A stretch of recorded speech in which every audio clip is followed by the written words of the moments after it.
Hi and good evening. My name is Bradley Chapman and welcome to Raw Business TV. Thanks so much indeed for joining us and Merry Christmas to everybody. Let's hope we all have a cracking Christmas and a fantastic New Year. Just before we break up for Christmas, it's my great pleasure to invite this evening to join me Leslie Smith from BizXL. Leslie specialises in government procurement. As some of you guys may now or in the near future look to procure business with the government, and it can be a very, very daunting process. And what Leslie does with his business is helps to make that a much more simplified process, helps you understand the process, to break down the sort of myths that it's very difficult to secure government contracts.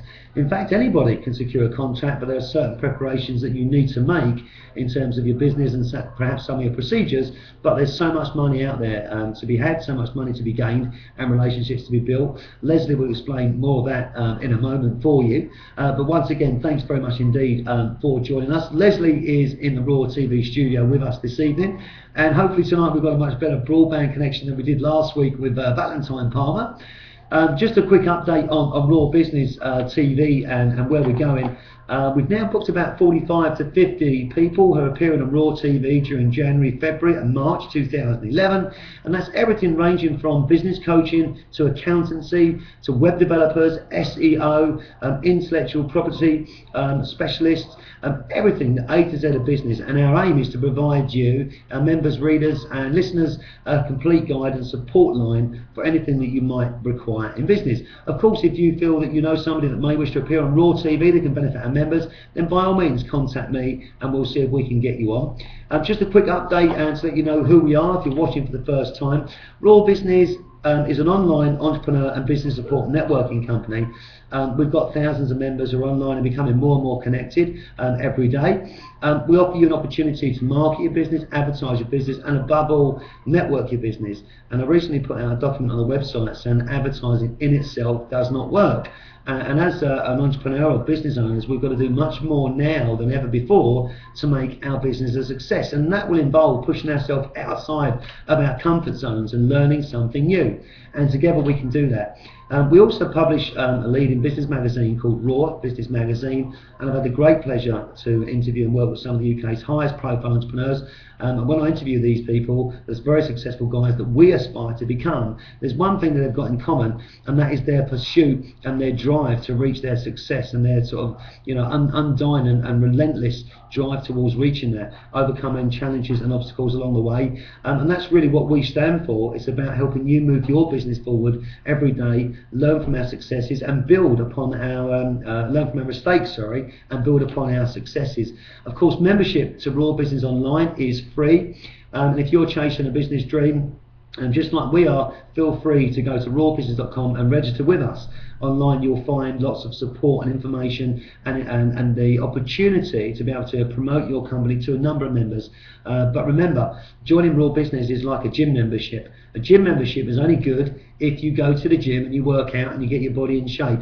Joining Raw Business is no different. It's no good just joining a network and sitting back waiting for things to happen. It's not going to. You need to engage, push yourself out of your comfort zone and use a mixture of marketing, advertising and networking. As you may know, I've launched a new site recently, my sort of coaching and motivational site. I'm very much looking forward in 2011 to getting into my speaking arena and speaking circuit. We're planning to move our business to Liverpool Street mid-February 2011, and we're going to be restarting our networking events in the centre of London sort of twice a month, and we'll be looking forward to seeing some of you guys coming into town to network and meeting with us. So next slide. Who is Leslie Smith? Well, Leslie's got over 25 years in sales and marketing, focusing on international trade. Is a professionally qualified in marketing and Chartered Institute of Marketing postgraduate diploma. That's a fantastic title, isn't it?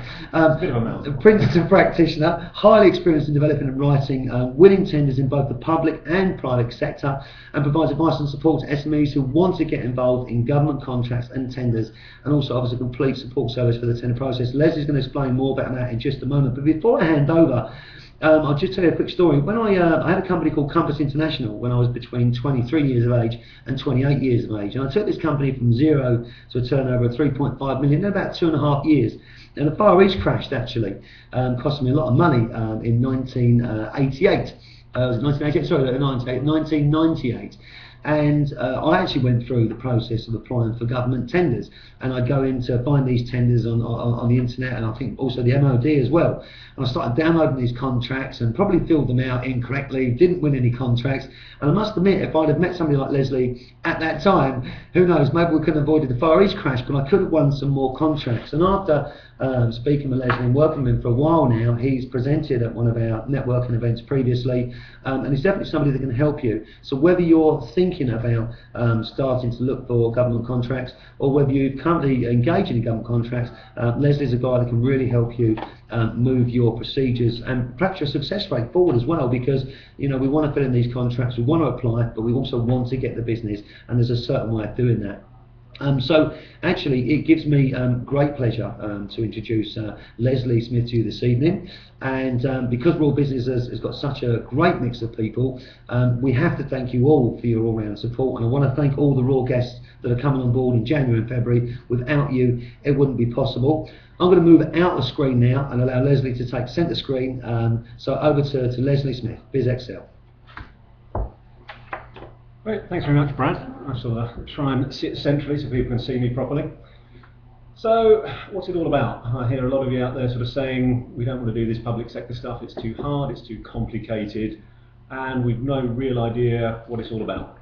One of the key things I get when I'm working with new clients is we filled in lots of these forms, we submitted them, we never win anything, it's obviously all fixed. What I'd like to try and do this evening is explain a bit about how the process works, but firstly to remove a few myths, explain a bit about what the public sector is. I'll explain what I call the tender trail, which is the process that public sector go through in their buying, quick look at pre-qualification questionnaires, quick look at invitations to tender, and a few hints and tips for what I do, how I do it, and why I do it that way. Sorry, excuse me, I've got to get the right button. So let's start with, what is the public sector? I ask this question pretty much every time I stand up to talk about this subject. The public sector consists of a huge, diverse range of organisations. If I give you the sort of headlines, we obviously have the government departments, of which there are currently about 25.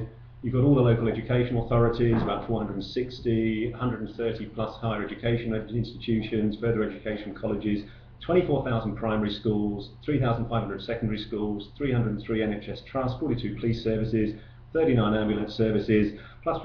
Add that lot up, you've got about 29,000 organisations. My current estimate, even allowing for all the cuts coming up, is we have around about 40,000 organisations that are partially or fully funded by the public sector, which have to follow the public sector procurement rules. So it's a pretty enormous opportunity. So let's actually try and debunk a few of the myths that float around, because I get very irritated by this, and I know a lot of the public sector procurement people I talk to are very sort of almost offended by some of these myths, because it actually casts them doubt on their professionalism. So let's start with the first one, which is all of the contracts go to big companies, don't they? I mean, that's where they all go, we all know this, the big guys win all the business. Okay, so let me try and turn this around on you a little bit. How much money do you think goes from central government, local government into SMEs? I'm talking businesses employing less than 250 people. Okay, about 30% of the government central spend is targeted to go to SMEs. So there's an actual target they're working to do. If I give you an example from my own local authority, I come from Suffolk. Suffolk County Council spend 50% of their budget with local small businesses. That's quite a large slug of money. And the policy is to try and encourage more small businesses to get involved and make more money and more opportunities available to small business. So let's just take a quick look at the figures to give you a quick idea. If the government hit their target of 30% of their expenditure going into SMEs, we're looking at around about, depending on which figures you take, between 46 and 66 billion pounds being spent with SMEs in this country by central government. It's a huge pot of money, and they want you to earn it. Okay, there's an agency not more than 40 miles from where we're sitting here in Chelmsford that has spent more than £2 billion in this area with companies employing less than 10 people over the last 4 years. Okay, obviously I'm talking about the Olympics guys, the London Organisation Committee for the Olympics. They've placed 5,000 contracts so far. 74% of those have been placed with companies employing less than 250 people. 18% have been awarded to SMEs employing less than 10, over 2 billion. We all think that the Olympics is done. after the Olympics, there's another £1 billion of expenditure to get the Olympic villages converted into other uses. So there's a lot of that going on. There's a lot of money being spent. Next one, everybody says it's a long-winded process. Well, I'd love to say it isn't. It can be, but for SMEs, they're trying to make it easier, and if you adopt good process, you could actually make it relatively simple for yourself. I talk to clients that take weeks sometimes to fill in a pre-qualification questionnaire that I can do in under a day. I can show people how to do what I do. None of it's very clever. It's actually very straightforward, but you need to set aside the time to do it. Another big myth, and this is one that really annoys the public sector guys, is all the contracts are actually decided in advance and they just go through the motions, don't they? Well, it's an EU law that they're applying. And the challenge for the public sector procurement guys, even more so now than ever before, is to get value for money. They're not after lowest price. If you talk to the guys in Suffolk again, I know them quite well, they haven't bought on lowest price for the last 18 years. They focus on value for money. They use a lovely acronym called MEAT, Most Economically Advantageous Tender, which sounds a bit of a mouthful. Okay. The other thing is, they have to give you honest feedback. So if you don't win, they have to tell you why. So just deciding in advance and making something up doesn't work. I actually was approached a little while ago by a law company who have recently prosecuted a successful case and claimed compensation for an SME who was not awarded a contract he should have been. And they are actively looking for these guys messing up. So there are fines out there. So that's just a few of the myths to debunk. So let's actually put some numbers on this. What's it all worth? What's the public sector worth to business in this country at the moment? The latest estimates I have for this year, for 2010-11, is that the public sector will spend £220 billion buying goods and services. That isn't on staff, that isn't on sort of all the sort of other things that government buy. This is purely on goods and services and major contracts. So we've got all these cuts coming on, haven't we? It's all going to go horribly wrong next year. Right, let's just take a look at the maths. Let's assume a 30% cut in government expenditure, just for the sake of argument. So they cut it by that. So if you take 220 billion and you cut it by 30%, you finish up with a mere 154 billion. Well, 30% of 154 billion is still 50 billion targeted to be spent with SMEs. It's still worth getting involved in. It doesn't actually end there. Central government and local government are focused on getting more SMEs involved in this process. They want you to get involved, they want you to bid. Okay, if I take a view of sort of Suffolk County Council, I keep coming back to them, but they won't be alone. Earlier this year, Suffolk County Council announced they were going to become what's called an enabling authority. What an enabling authority does is they basically fire everybody and contract out all their services. So all of those contracts that are currently provided by them, by employed staff, will be put out to the private sector to supply. That's going to cover about 90% of everything that Suffolk County Council do. So they will become basically a large procurement hub. That's going to be their business. So I now want to have a look at what I call the tender trail, a bit of preparation, and have a look at the tender trail. It's my own made-up name. There's a web domain called thetendertrail.co.uk, which talks you through this in a bit more detail. But before we get on to that, let's actually just take a few minutes and think, well, what do you need to have? What do you need to think about before you even go and start looking for public sector opportunities? You need to have robust policies and procedures, but they need to be suitable for your size of business. Now, you don't need to have, and there's a big myth again that you have to have ISO 9000, ISO 14001 and every other ISO that you can think of. Not true. You have to have a quality system. You have to have an equal opportunities policy. You have to have an environmental policy. It doesn't need to be a 15-page book. It needs to be something that's suitable for your business. And none of it's that difficult to get.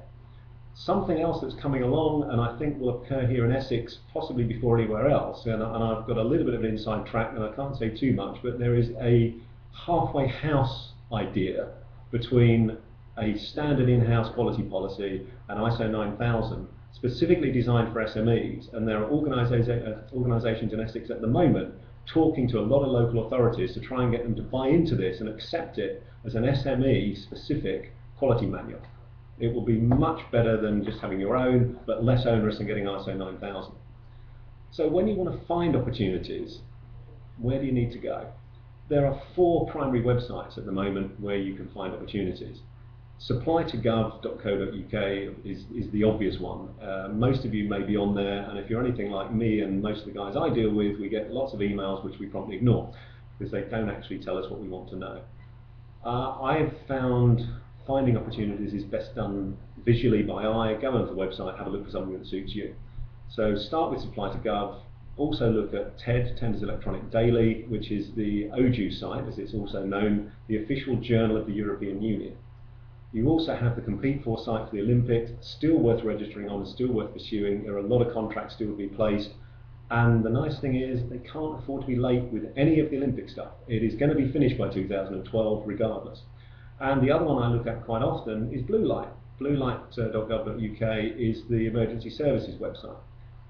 Interestingly enough, you've probably been approached by 20 other organisations that say they will find opportunities for you, just pay us some money. You can get all of these things for nothing. It's all available free of charge online if you go and look. That's about to change in April of next year. In April of next year, government are actually meeting one of the promises they made from something called the Glover Report, which is to have a single free-to-access online web portal where every government contract above a value of £20,000 will be advertised, and they will actually be highlighting particular opportunities that are especially suitable for SMEs. So for you guys out there in sort of small business land, they're actually going to be targeting opportunities at you and telling you what they are. So having found your opportunity, which we'll touch on in a minute as to how to do it, you need to express interest, which is very simply do what they say. They tell you what to do and just do it. And the other nice thing about public sector is they have to give you open and honest feedback. So it's worth looking at, and you'll see that when we get onto the tender trail in more sort of detail now. So here it is. I'm not sure if you can see that properly. If you go onto the tendertrail.co.uk, you'll see it in a lot more detail. But if I can use the mouse here just to sort of highlight the whole process. This is normally an animated slide which takes me about 2 minutes, but we're going to take a bit more time over it. The very first thing that happens, which you can see here at the top, is a contract notice is advertised. Government and public sector have to advertise their requirements somewhere. It used to be in the press, it's now online, either on their local website. Most of them are on Supply to Gov. Anything above £160,000 has to be on TED, on the OJU site, by law. It's a legal requirement for £160,000 of goods and services, 3.5 million for major works. So you find this opportunity, the next thing you look at is expressing interest, which is generally a one-line email, sometimes involves registering on a web portal and sending in a whole load of information about your company. But if you do that, you generally don't have to do so much of the next bit. The next thing is they will normally send you either an invitation to tender, but more commonly a pre-qualification questionnaire. This is the one area where most SMEs fall over, because this is basically a nuisance document. You can't actually put any prices on it, you have to tell them about you. I always try and pitch this and try and get companies to see it as it's your company CV. Now, if you're applying for a job, would you send the same application to every single job? No, you tailor it, but 80% of it will be the same. So what I encourage people to do is get that 80% prepared. There's a lot of information you can prepare in advance, you can get it all ready, you can have it in a file, and you can then edit it or tailor it, as you would when you're applying for a job, to just tailor your CV to suit the job. You don't have to reinvent the wheel and start from nothing. But it's normally quite a big document. And this is where most of the people I deal with fall down. They don't do a good pre-qualification questionnaire, they don't pass pre-qualification, therefore they never actually get to tender. And there's a well-known saying in marketing, if the man who builds a better mousetrap, the world will be at the path of their door. Well, they won't, because nobody will know you've done it, unless you tell them. If you can't get your better mousetrap in front of the public sector, they'll never buy it. If you can't do a good pre-qualification questionnaire, they'll never know about the mousetrap. It's that simple. So this is the thing you need to fill in this document, and it can look horrendous at first sight. An average pre-qualification questionnaire will be anywhere between 20 and 50 pages of questions and requirements for information. You need to try and get this ready as far in advance as you can. You submit that to them, they take a week or two to review it, and they will either send you an invitation to tender document or a rejection letter. They should give you honest feedback on why you didn't pass, and normally that will involve some marking mechanism of some sort. If you don't get feedback or you're unhappy with the feedback, go back and ask for more. I had one very recently where all we got was you scored 75% and the guys we went with scored 95 plus. That's all we had. I went back to them and said, well, in which sections didn't we score well? Where could we have scored better? And how could we have improved on this? We do this in the private sector. We go and ask, how could we get better? We need to do the same thing in the public sector. And the guys on the other side of the table are happy to help, and they'll actually give you that information if you ask for it. Let's assume we pass that and we're in a happy place, we've got an invitation to tender document, and suddenly we can have another 50-page document that needs filling in with technical specs, product information, prices, how you're going to do it, why you're going to do it, where you're going to do it, and everything else. So that's your next challenge. But you will only have a small number of those compared to the number of pre-qualification questionnaires you send in. Go back to the recruitment thing again. I've heard numbers, and it may be different now with the sort of current recession. You basically sort of send a sort of 100, get 100 jobs you're interested in, you get 10 interviews, you get 1 job. It's the same sort of thing. Hopefully a slightly better ratio as you improve the pre-qualification.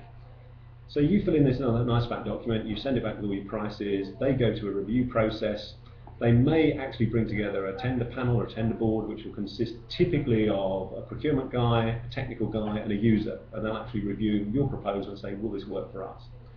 They may subsequently ask you to come and make a presentation, so you need to think about your presentation skills, ability, either use PowerPoint, but be prepared to come and explain more about what you're doing. Assuming you then get past that, they will make an awarded contract. I can sit here with a smile on my face because one of my clients had a letter saying they're going to get awarded a contract last week. We're now in what's called the standstill period, which is a 10-day standstill, which means anybody else that bid can protest if they don't feel the process has been operated properly, and basically come back and say, we're not happy with how the process. Assuming there's none of that, they confirm a contract. At that point, you've probably got 3 years worth of business. What a great place to be. I have a client sitting there at the moment whose Christmas present this year is going to be a £250,000 contract, because if we don't get any protest, that's what he's just won, £250,000 worth of business. He's a real happy boy. He promised me a bonus, probably a Christmas tree. Again, at this stage, you can get more feedback. And I always say to people, even if you win, get feedback. Okay, because did you win by a mile or by an inch? Because if you won by an inch, when you come back in 3 years' time to rebid for the contract, the other guys are going to improve. If you haven't, you won't win next time. So there's a lot of stuff to think about in there. Hey, let's have a quick look at my favourite document, Prequalification Questionnaires. Okay, it's the biggest stumbling block for most SMEs. Okay, you need to have a whole set of policies and procedures and information available. If you care to contact me, I'm happy to send you my sort of pre-qualification checklist, which will give you a whole list of them. But just to run through the sort of highlights, you will need all of your company information. And when I say all of your company information, if you're a limited company, you need a copy of your certificate of incorporation, you need your VAT certificate, you need your accounts for the last 3 years. They'll often ask for audited accounts. If they're not audited, you need full accounts, not the abbreviated ones. You need insurance certificates, an organisation chart if you have one, your IT policy, your quality assurance policy, your environmental policy, your health and safety policy, your customer service policy. If you don't have a business continuity plan, talk to me. I have a sort of template I can give you. You need to have a business continuity plan. It's becoming very important for government now. You will also need some references. It used to be a requirement that you had to have public sector references rather than private sector. Now they've actually given that up, and they want to, back to Glover again. Glover has said they have to accept private sector references as equivalent to public sector. So the big hint and tip is gather all that information first. Okay, don't wait until you actually have the document in front of you.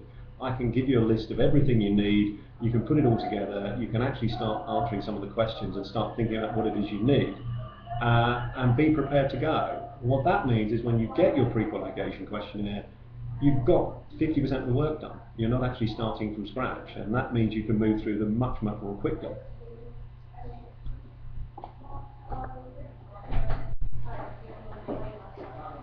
Okay, so assuming you get an invitation to tender, let's sort of take us to that part. What they're going to be looking for is you meeting their specification. If you can't meet their specification, but you have some better ideas, you need to be able to express them clearly and effectively. It's very important that whatever you submit meets the requirements of that specification and meets the requirements of their tender. If you want to put in an alternative, put it in as an additional option, not just the same thing. Back to, anybody remember their exam days, what they always say? Read the question. Only they say something a bit ruder than read the question. I've seen lots of instances of people answering the question they think they've read rather than answering the question that's on the paper. And it's very important that you read through all this stuff at the very beginning. My standing start for any document, be it a PQQ or an invitation to tender, is to work through with a highliner pen, establish what I have, establish what I don't have, establish what I know, establish what I don't know, establish if I need to ask any questions, because you have an opportunity to pose questions, and send in the questions before I start writing anything, because you may get to the stage where you've read it through and go, actually, this isn't for me. And at that point you should just stop, just send an email and say, thanks, we've had a look at it, we don't want to carry on. But you have your invitation to tender, let's get back to that. You read it through, you say, yeah, we can do everything in there. What are you actually looking for? What they will normally send you is a scoring matrix. You need to analyse the scoring matrix alongside the invitation to tender and understand what their criteria are. If their criteria is 70% price, well, you need to focus on getting the pricing right. If you can't, or you know you're not going to be competitive on price, even getting a maximum score and everything else won't win you the tender. If it's 70% or more price, they are really price driven, and you have to decide if you're in a business to provide it very cheaply or not.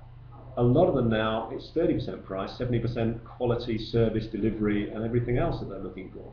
So just work through that, make sure you understand the requirements, and you can deliver them.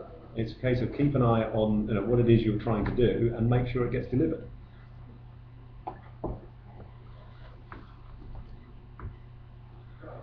I'll sort of sum up there with just a quick summary of what we've talked about before I hand back over to Bradley. Is it worth it? Well, it depends on your business, but I think there are lots of benefits for small businesses winning government contracts. There's a lot of business out there ranging from £5,000 contracts to multi-million-pound contracts. I can sit here again, smile on my face. In the last year, I've helped clients win £6 million worth of business. Makes me feel very good. There are contract sizes of all opportunities. There are thousands, literally thousands of opportunities come up every year, ranging from anything. You have guaranteed payment with the public sector. If any of you can hold your hands up and say all of your private sector clients pay you on time every time, come and see me because I'd like to deal with them. Government pay at 30 days at most for a small business. Suffolk County Council pay you 20 days, they're trying to get down to 10. Long-term contracts, you've basically put 3 years worth of business into your bank account. You know it's coming, you know roughly what you've got in terms of turnover, you can plan ahead. It also gives you the sort of cash flow and finance to manage other things that you want to do. They do buy virtually everything. Okay, I always say government buy everything from paper clips to nuclear submarines and everything in between. I have seen inquiries for things that I couldn't even mention on live TV, but some of them look quite bizarre, but they're really quite interesting. It isn't as hard or as time consuming as most people believe. Once you have a process and you follow the process, you repeat the process, you can move through these things very quickly. Government want you to. Okay, that's a big message for all the people out there working in SMEs. Government want you to be involved. They are really, really keen to get more small businesses supplying the public sector because they recognise they get better value for money. It's not about price, it's about value for money. As a small local business, you will be more responsive to your local area, you'll be more responsive to your local procurement guy, you will work harder to give a better service, and you will provide added value, which brings them things above price. It's not just about the price, think about how you can add value. And the other final bit of good news I'll leave you with is they are working on reducing the red tape. Okay, there's a lot of work going on at the moment. I've mentioned the Glover report before. It's not called the Glover report officially. If you'd like an English copy of what I laughingly call the Glover report, again, I'm happy to send it to anyone that cares to send me an email. I've condensed it to about 7 pages from its original 25. There are 12 key recommendations, all aimed at helping SMEs win government business, making the process easier for you. So on that note, I'm going to sort of hand over, I'll give you one eye on time, and I'll pass you back to Brad. Fantastic. We'll just come in, let's just both share the screen. Wow, absolutely fantastic. What an amazing presentation. Okay, I'll be very, very careful now on my final thoughts because I've really enjoyed this evening's broadcast with Leslie. And you guys that have watched me before, you know I'm quite an emotional guy and I get quite passionate. And all the time Leslie's talking, I'm thinking about you guys out there, I'm thinking about your businesses, I'm thinking about what we can do to improve our success rates, I'm thinking about the emotions we're going through when we're looking at bidding for government contracts, I'm looking at the success rates of securing one and what impact that can have on your business. So I'm trying to think of what final thoughts I can give you today. So I'm going to give you just a few points. One, bidding for a government contract is I guess, is no different than any other journey we might take. Every journey we first take, we actually don't know what's in the woods, and we don't until we get in there. And it's all about trying. So if you was going to make phone calls today to try and secure contracts, you'd be nervous at the start, and maybe you might be nervous when you first go on TV.